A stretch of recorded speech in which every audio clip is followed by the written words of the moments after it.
Hello everyone and welcome back to Dragalia Foundry. I'm here today for my second chance at summoning on Dragonyule Defenders. This is the last day of the showcase, and I've saved up all the wyrmite I've received from the winter login bonus, from compensation, as well as the vouchers and tenfold vouchers I've gotten for a last chance to summon Dragonyule Cleo, at least until there's some type of rerun, maybe next Christmas, or perhaps on some kind of special showcase, maybe a paid showcase in the future. Now, even though we've just gotten a preview of Eastern Emissaries, including for now a Japanese-only video that shows off the 4-star adventurers as well as the 4-star Wyrmprint and 3-star Wyrmprint, I still want to summon on Dragonyule Defenders because I think there's a lot of value in this showcase for me. Now, the 4 stars at this point are kind of a wash. They aren't going to be that helpful to me at this point because I already have Nefaria and Xander, and the Wyrmprints, other than Saintly Delivery, aren't super great. However, I want to get Dragonyule Cleo if I can because she's limited, and besides that, any extra copies of Dragonyule Jean would be great because I am planning on max unbinding her. I think she's a super safe investment for your Sunlight Stones. Since she's not in the normal summoning pool, you don't have to worry about getting an extra copy after you invested heavily into her. And for now, she's the strongest dragon I have for something like High Brunhilde. And the same is true of A Wish Upon the Yule Tree. I want to max unbind this with my golden keys eventually because this Wyrmprint is really good for content like Flame Imperial Onslaught or any Imperial Onslaught that you want to auto battle. I think that makes it pretty unique in the currently available Wyrmprints. And once again, as a time-limited print, you don't have to worry about, once you max unbind it, getting extra copies from normal summoning. The prints of Dragonyule I'm less excited about, but basically I'm going to limit myself because I want to summon on Eastern Emissaries.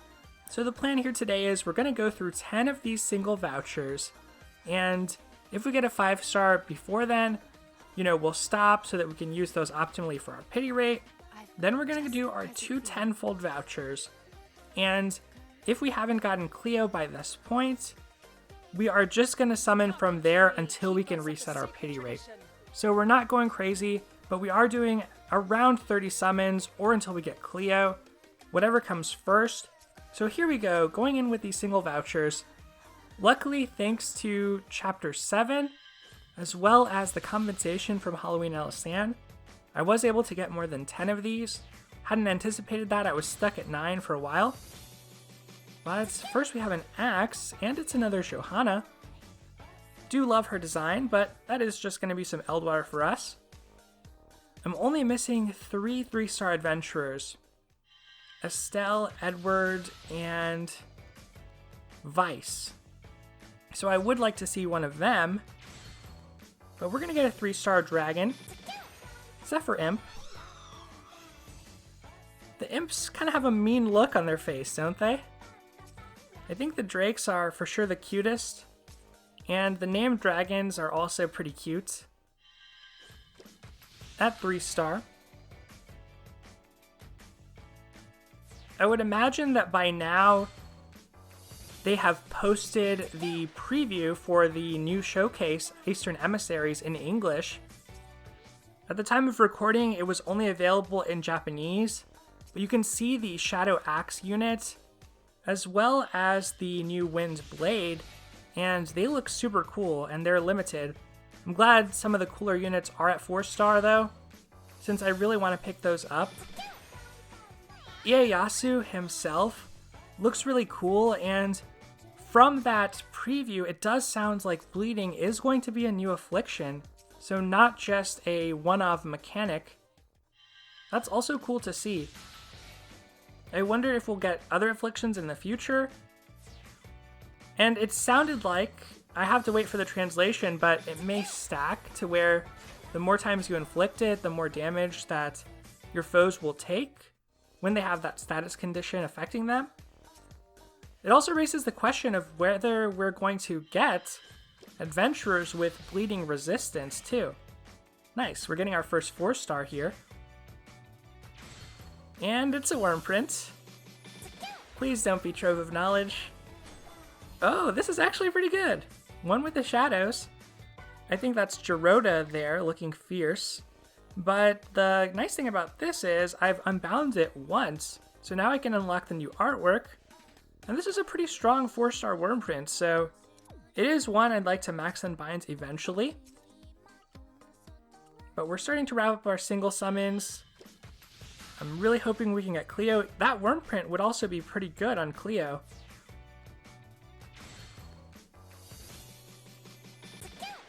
Okay, we got Edward. So that is one of the 3-3-star adventures I was lacking, and he came home. I kind of regret not going for the Halloween Edward and Halloween Althemia because I got Halloween Elisande so early. So hopefully they do get rerun and I can pick them up one day. But that's part of why I want to go for Cleo now while I have a chance. Edward is pretty nice. I think that in general, Cleo, the free unit, is a little better. I think that Edward is probably a little bit better on Light Imperial Onslaught though because of that blindness res. So I'm looking forward to building him out and just add to the collection and view his stories. I feel like I know him a little bit better than other characters because he was in the Halloween event. Some 3-stars I think haven't been in any castle stories at all, and it's hard to know a lot about their characters. Now we have a Wyrmprint. And 8-leaf Clover. Not a great one. And this should be our last single summon. Let's see if we get a 5-star or 4-star. I saw a dove. So it is a 4-star. And a wand. Xander again. I think this is my 5th. I definitely got a lot in my video where I spent 10k wyrmite and a couple tenfold vouchers. That's okay though. I do like this Xander, and Eldwater is welcome. So let's go ahead and check our appearance rates just to confirm that the rate has gone up. I want to say it has not yet. So did I start with 12? I guess I started with 12, so let's do one more of these. For some reason I thought I started with 13. Good thing we double checked on that, otherwise those would have sort of been wasted. And who do we have here? An axe. Eric this time. I like Eric, but that new Shadow Axe 4-star, she looks really good. She's probably my favorite design on the new showcase, so. Okay, there we go. You can see the pity rate has affected us. We're at 4.5% now. So now we're going to go ahead and get into our tenfold summons. And let's get Cleo right away so we can save for the Shadow Showcase. Come on. Got our 4-star, of course. We're going to get 2. Who's it going to be? One of them is a Wyrmprint. Maybe that'll be Saintly Delivery. I do love the art on that. One more and I could get that new artwork by unbinding it. Althemia. Night Harbinger. Come on. Oh, Trove of Knowledge. Feels bad, but there's only so much I can expect since I have so much on the showcase. I do have enough of Trove of Knowledge to fully unbind it. Paladin's Picnic. Snowdrake. Taro. Cinderdrake. And we're gonna get Strabog. Alright, this is actually my first copy of Strabog. Now I do have a Garuda and a Sylvia, so this is a little bit less good, but its skill draws enemies in, so it's kind of nice for tanks. Test of Integrity. I do like Strabog's design, and just having an extra dragon, that means an extra sunlight ore eventually, and more wyrmite from their stories. So, pretty happy to get Strabog here. Of course, that isn't the purpose of our summoning today, so everything else here was a duplicate. Let's see if this tenfold voucher holds a 5-star for us, and if it's going to be Cleo. Looks like not. We're just getting a 4-star.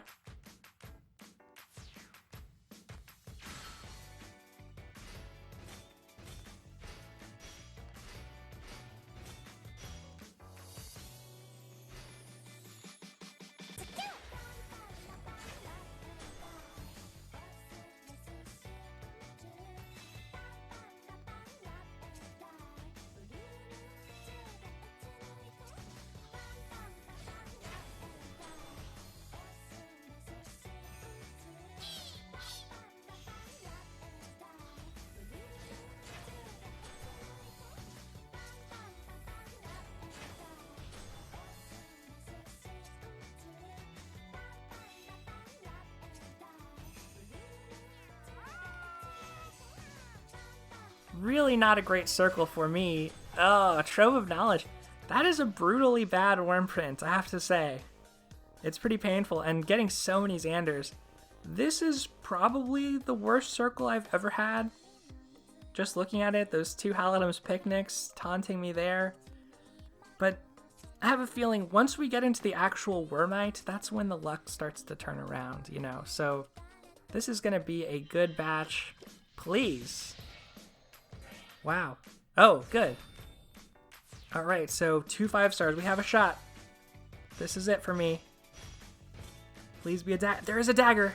Don't be Ezolith. Do not be Ezolith. And there's a worm print. That could be a Wish Upon the Yule Tree. Wellspring Imp. Snowdrake. Astral Imp. It's coming up here. It's coming up. Zace. Pietro. I felt like it was sooner than this, but it's gotta be like the next one, right? And yes, we got Cleo. So it paid off. Coming back to the showcase, we're able to get all the featured 5-stars, which is really uncommon. It's never a super great idea to snipe for a specific 5-star. But I really wanted to get Cleo, and we did it. Trove of Knowledge. I'm over it now. I have a ton of them. It's okay. I managed to get Cleo. Is this Trove of Knowledge too? Okay, Destiny's Hands. That's gonna get me to a 3rd unbinding on that. And what is this? The Prince of Dragonyule. I'll accept it. That actually works well with Cleo, so I'll accept it. And we got our Saintly Delivery to upgrade the artwork. Now this was a great batch. This was a great batch. Despite not a lot of new stuff, we got what our goal was, so really happy to see Cleo here. Look at this 3D model. The cape is so cool. The little ornaments hanging off on the coattails. The bells, of course, under the ears. And let's take a look at the details. So I really didn't need Cleo for my water adventurers. I now have 3 5-star water adventurers, natural 5-stars. But it is cool to have her since she is limited. Definitely feel super lucky. Hopefully we didn't waste our luck here and we'll be able to pick up Ieyasu. I don't necessarily need Marishi 10 because I have good Shadow Dragons, but Ieyasu looks super cool. I'm definitely excited to try out this 35 hits equals energy level up. That feels like a really fun personal challenge to be able to utilize. And this is a really powerful ability, but from Cleo's I've seen in co-op, she is frail. She does take some hits being so close range, so this may be harder to maintain than I previously thought, at least without a healer. Now she isn't the best choice for Hyperhilda because she has Sunres, but that's okay. She is going to see a lot of use as I play Flame Imperial Onslaught, probably going to replace Luther with her for the time being, start to train her up, and we didn't even have to spend that much wyrmite to get there. So we still have a nice 25k for the upcoming New Year showcase. And until then, take care everyone.